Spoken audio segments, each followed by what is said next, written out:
Diperlihatkan Chuyun memasuki portal ruang.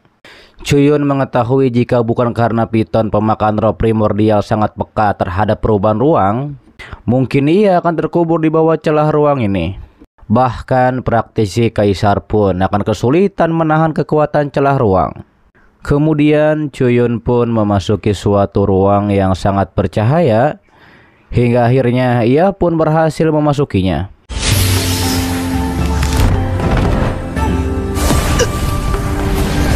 Di sana Chuyun terkejut dikarenakan ia mengetahui tempat ini bukan lagi menjadi bagian dari benua Zhengling. Chuyun menduga ini adalah perbatasan benua Zhengling dan dunia luar, yaitu yang terisolasi. Lalu tangga pun muncul di sana. Chuyun pun langsung menaikinya sembari ditemani oleh piton besan.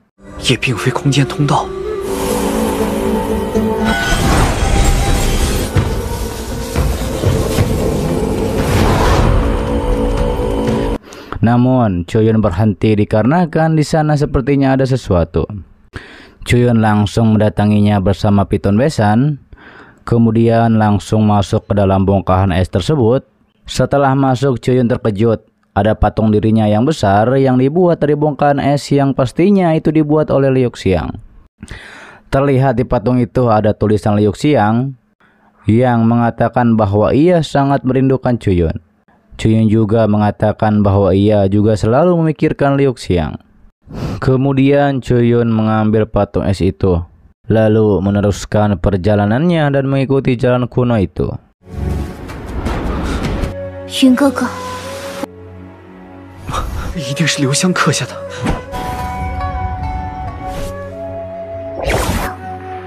刘香，继续前进吧。 Chuyun pun terkejut kembali melihat patung istrinya yang tepat berada di pintu masuk. Di sana ada tulisan Liu Xiang yang mengatakan, tidak peduli seperti apa Chuyun, ia akan tetap menyukai Chuyun, dan itu tidak akan pernah berubah. Chuyun mengatakan yang ia paling sukai bukanlah senyuman Liu Xiang. Terlihat hujan es pun berjatuhan di sana. Terlihat Chuyun seperti melihat Liu Xiang yang menempel pada pipi patung Chuyun. Kemudian ia pun menangis.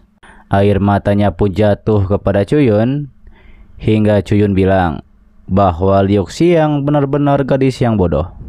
Lantas Chuyun mengambil patung itu, lalu menuju pintu masuk lainnya, sembari ia berkultivasi.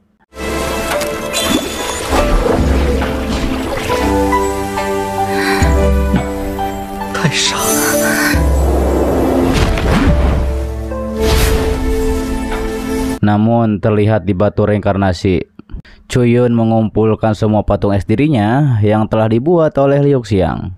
Jikalau Liu Xiang tidak menggunakan patan es ini sebagai petunjuk, takutnya Chuyun akan tersesat di lautan bintang yang luas. Tapi tiba-tiba saja Chuyun merasakan suatu getaran yang hebat. Lalu ia pun melihat sebuah pintu masuk yang ia duga mungkin itu adalah jalan keluarnya. Chuyun pun langsung menuju ke sana bersama piton besan. Akan tetapi muncullah lubang hitam yang sangat banyak. Chuyun tahu bahwa itu ada turbulensi ruang. Chuyun pun menyuruh piton besan segera cepat agar tidak tersedot oleh lubang hitam, karena kecepatan turbulensi ruang terlalu cepat. Jika terus berlanjut hanya akan berakhir dengan kematian.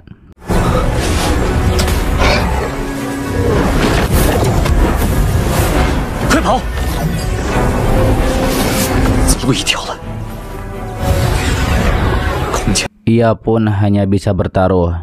Chuyun pun menyuruh piton besan pilih saluran ruang terlemah, dikarenakan mereka akan langsung keluar.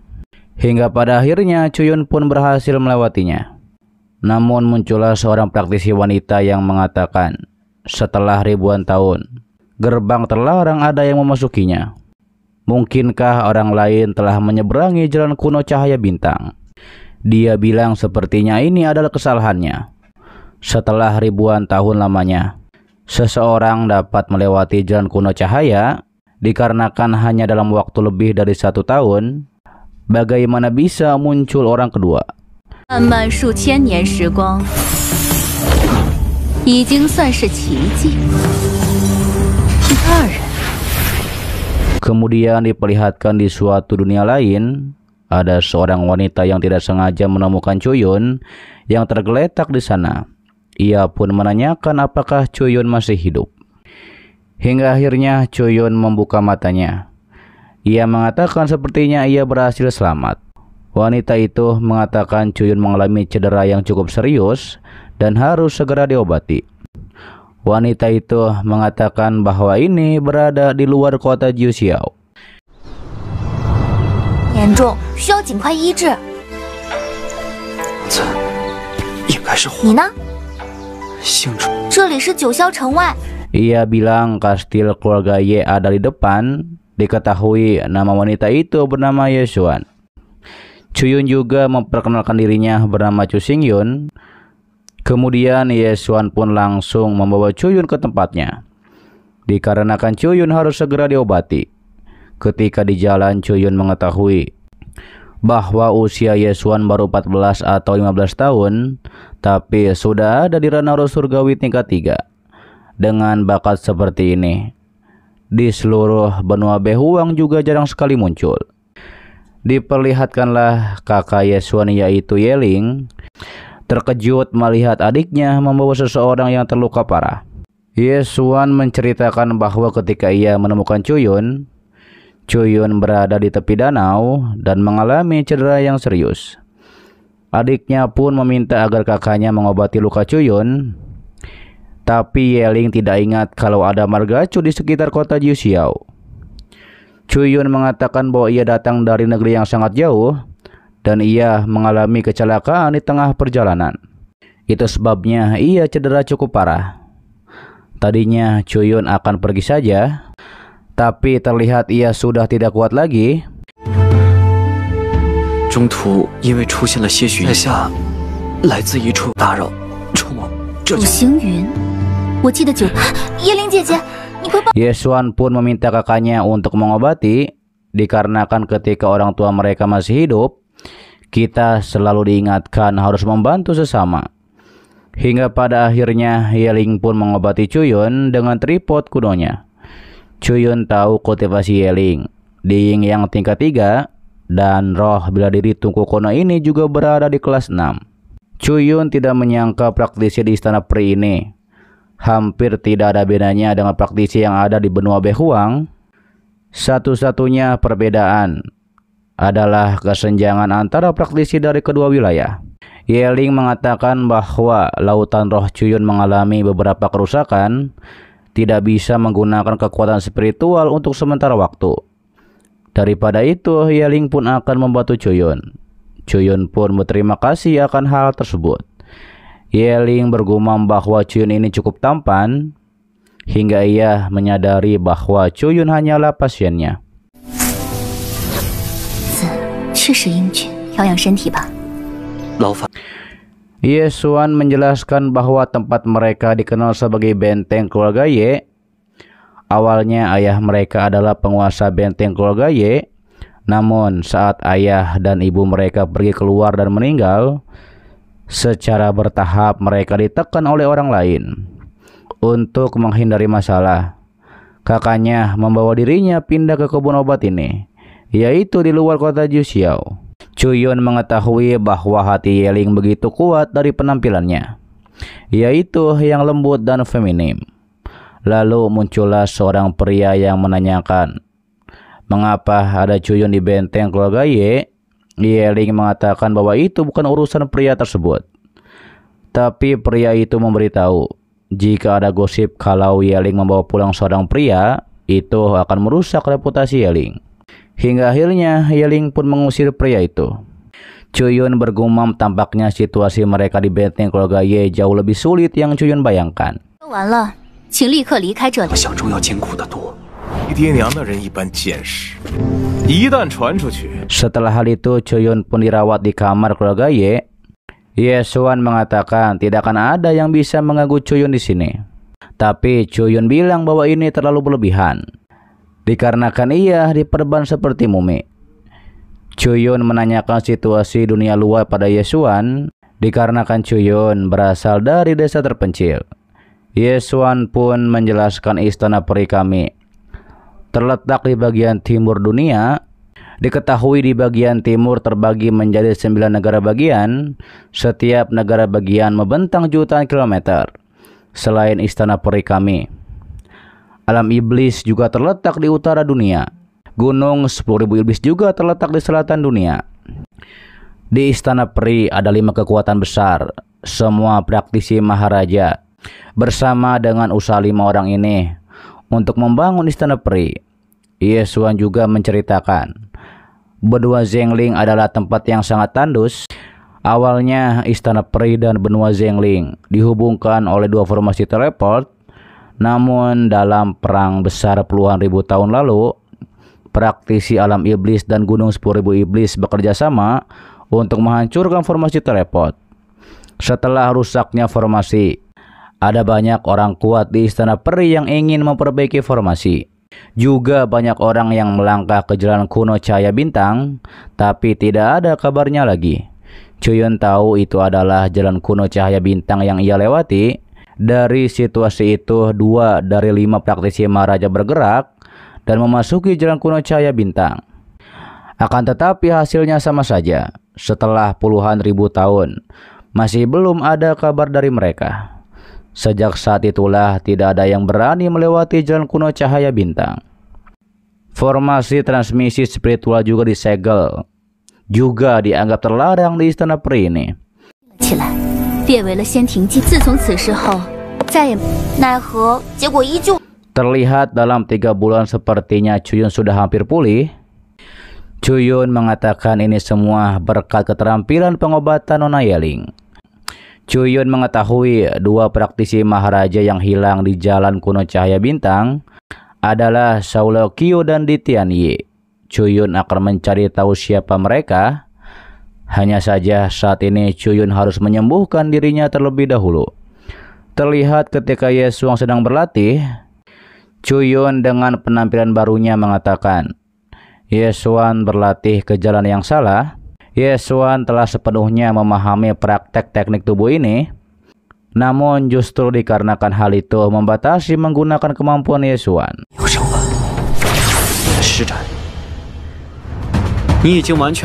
Chuyun menjelaskan harus bisa merasakan ritme langit dan bumi. Metode kultivasi ini dapat membuat Ye Xuan menyentuh ambang batas ini. Jadi ketika Ye Xuan berlatih keras, ia harus bersikap tenang dan tanggap. Ini satu-satunya yang bisa mendapatkan pencapaian besar. Yeling mengetahui bahwa Chuyun di ranah Yin Yang, tapi ia tidak bisa melihat gerakannya, dikarenakan sangat cepat. Dan siapa Chuyun sebenarnya? Terlihat Yeling mengatakan ia akan mengingat perkataan Chuyun dan tidak akan mengecewakan Chuyun. Chuyun menyuruh Ye Xuan melanjutkan kultivasinya. Tapi setelah Yeling memberikan mangkok bubur kepada Chuyun, tiba-tiba ada seseorang bernama Ye Changfeng. Diketahui ia penguasa benteng keluarga Ye. Ia bisa datang kemari dikarenakan ada laporan bahwa Yeling menyembunyikan orang luar. Ye Xuan mengatakan Chuyun adalah teman. Changfeng memberitahu jika teman maka ia bisa melupakan. Tapi jika ia mengetahui di antara mereka ada sesuatu yang lain, maka jangan salahkan dirinya akan bertindak kejam. Yeling mengatakan Changfeng harusnya terus terang saja dan jangan bertele-tele. Yeling tidak takut walau Changfeng mengatakan. Beraninya Yeling mengatakan seperti itu kepadanya. Changfeng bilang memang kakaknya memiliki putri yang hebat. 放肆！ 叶堡主， 无解之事，休怪我大哥果然。 我为何不敢？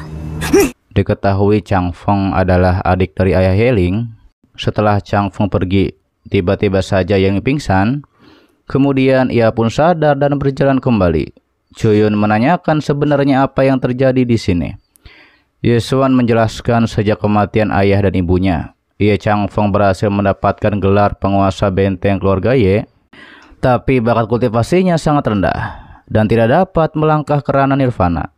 Demi memperkokoh posisinya, Changfeng berulang kali menjodohkan kakaknya dengan imbalan tempat tinggal di desa lain. Chuyun mengetahui Yeling di mata mereka hanyalah alat tawar-menawar. Chuyun pun akan membantu Yeling dan Yesuan dan tidak akan membiarkan mereka berdua terus menderita. Setelah hal itu, Chuyun pun langsung bermotivasi. 有救命之恩，我一定。楚大哥，以此换取其他村落的庇护。叶轩， Lalu Yeling muncul dan memberitahu perkataan Yesuan. Chuyun tidak perlu menganggapnya serius. Yeling mengatakan siapapun yang merawat mereka berdua akan disingkirkan oleh Ye Changfeng. Yeling pun berkhayal ketika ia masih kecil. Ia ingin menikahi pria yang kuat dan hebat dan membantunya melewati semua kesulitannya. Tapi Yeling menyadari pada akhirnya itu hanyalah sebuah ilusi. Chuyun menyemangati Yeling. Suatu hari nanti hal itu akan menjadi kenyataan. 我长大后的意中病人，这个幻想终究只。念想，说不定。 Setelah hal itu, Chuyun menerima surat dari Yeling dan Yesuan bahwa mereka berdua mendaftarkan diri ke Akademi Jiuxiao. Chuyun mengatakan bahwa cederanya juga sudah hampir sembuh, namun jauh di dalam tubuhnya masih ada kekuatan dingin dari salju yang tidak berujung. Chuyun nampaknya akan pergi ke kota dikarenakan mungkin di sana ia menemukan beberapa cara. Ketika di sana, Chuyun terkejut. Di bagian luar kotanya saja sudah megah seperti ini, layak menjadi kota tertua di Istana Peri. Namun jauh di luar kota ternyata lebih luas dari yang Chuyun bayangkan. 是也很严重，超出我的想象。不愧是仙庭最古老的外城而已。 Untuk mengetahui cara menyembuhkan lukanya juga sangat sulit. Kemudian kita pun diperlihatkan dengan sebuah pelelangan yang sedang saling tawar-menawar sebuah botol pil yin yang diketahui dapat membuat ranah roh surgawi menerobos ranah yin yang. Terlihat Chuyun pun langsung menawar dengan harga 10 juta dan ia pun berhasil mendapatkan pil tersebut. Dan nampaknya ia akan memberikan pil itu pada Yesuan. Bisa dianggap membalas budi dikarenakan telah menyelamatkan nyawanya. 命之恩吧，一枚，叶轩。 Kemudian ada pedang besar yang bekas dipakai prajurit roh raksasa yang berada di ranah puncak martial Emperor. Diketahui prajurit raksasa ini setinggi 3 meter. Pelelangan pun mengundang master yang ahli dalam pemurnian senjata. Butuh waktu 10 tahun untuk menempahnya dari besi meteoroid. Tapi dalam pertempuran dengan Kaisar Ling Fan dari ras iblis, prajurit roh raksasa pun berhasil dikalahkan, sehingga pedang ini tertinggal di reruntuhan.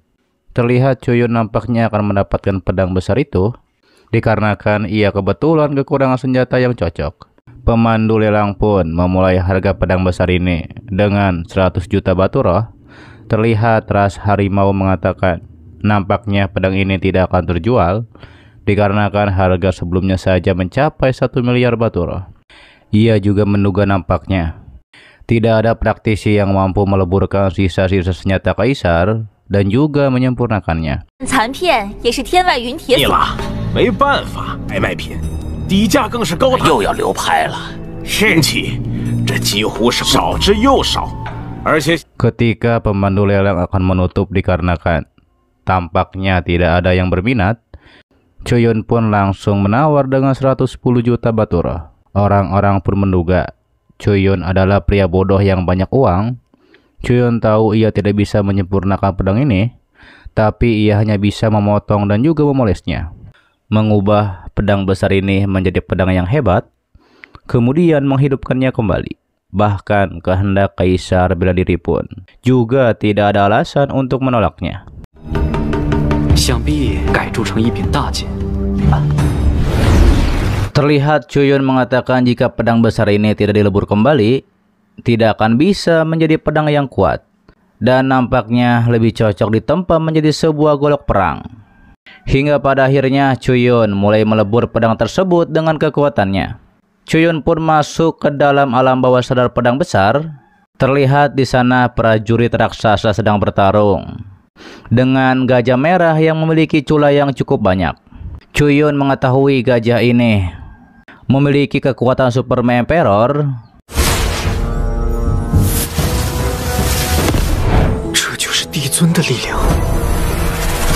Bagi Martial Emperor mengendalikan guntur yang sudah berpola dapat dianggap sebagai jurus unik.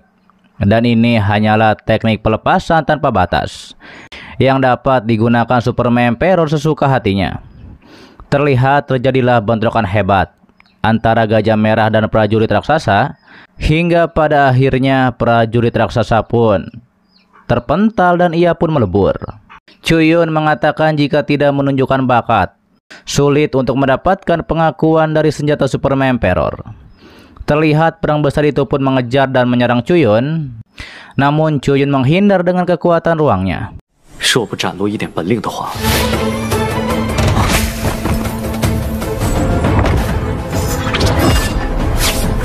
Lalu pedang itu pun berubah menjadi prajurit raksasa. Chuyun bilang sungguh orang ini sangat besar. Apakah ia benar-benar manusia? Prajurit itu menanyakan apa yang barusan Chuyun gunakan adalah kekuatan ruang. Chuyun menjawab itu adalah bakat roh bela diri tingkat surgawi. Prajurit itu pun mengatakan jika ia mempunyai kekuatan seperti itu dan mengandalkan kekuatan puncak ranah Martial Emperor, saat perang ia bisa menghabisi. Saat perang ia bisa menghabisi Superman Emperor. Chuyun pun hanya bisa tertawa. Prajurit itu pun menegaskan jika ia memiliki kekuatan seperti itu, sebelum bentrokan pertarungan, ia bisa seketika muncul di udara dan menebasnya dengan pedang. Chuyun mengatakan seharusnya prajurit menyadari Superman Emperor Ling yaitu tidak pernah melepaskan teknik bertarung yang melebihi Martial Emperor. Dikarenakan kekuatan Superman Emperor mencakup segalanya, di bawah Martial Emperor hanya bisa berharap.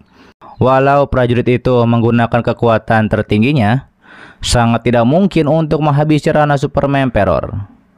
Prajurit itu pun sadar, memang Gajah Merah itu tidak pernah mengeluarkan teknik terlarang tingkat Superman Emperor. 什么？那灵牙帝尊是失败的不甘禁忌，虽然 但想杀 Meskipun tidak mungkin mengalahkan ranah Superman Emperor, tapi jika Superman Emperor tidak menggunakan teknik terlarang, dengan tebasan pembelah langit yang ia ciptakan selama bertahun-tahun, ia tidak akan terkalahkan. Sejak kekalahan dan kematiannya selama beberapa tahun terakhir, ia selalu berada dalam pedang rusak ini. Berulang kali mengalami perang besar itu, diketahui pedang ini tidak hanya sangat kuat, juga sangat cocok dengan Superman Emperor.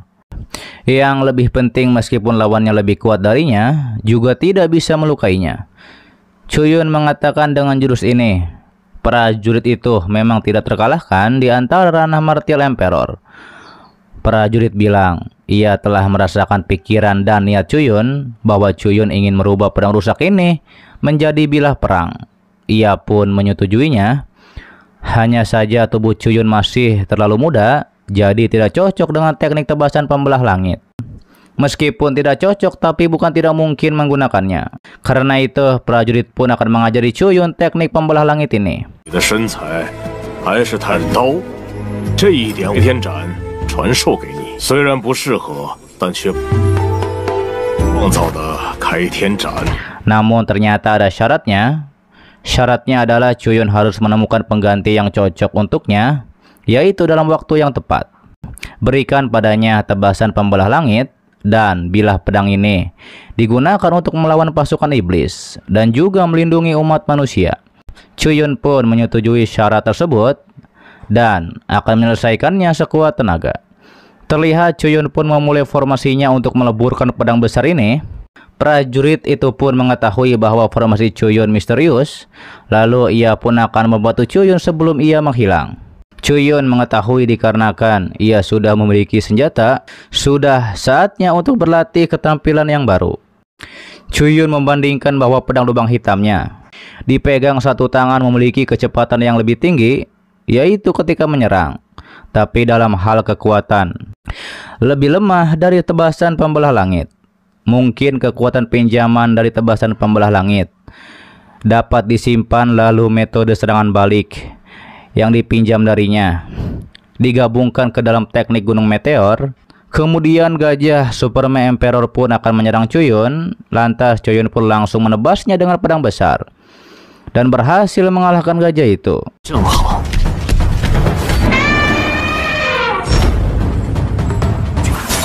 以及反击的法门。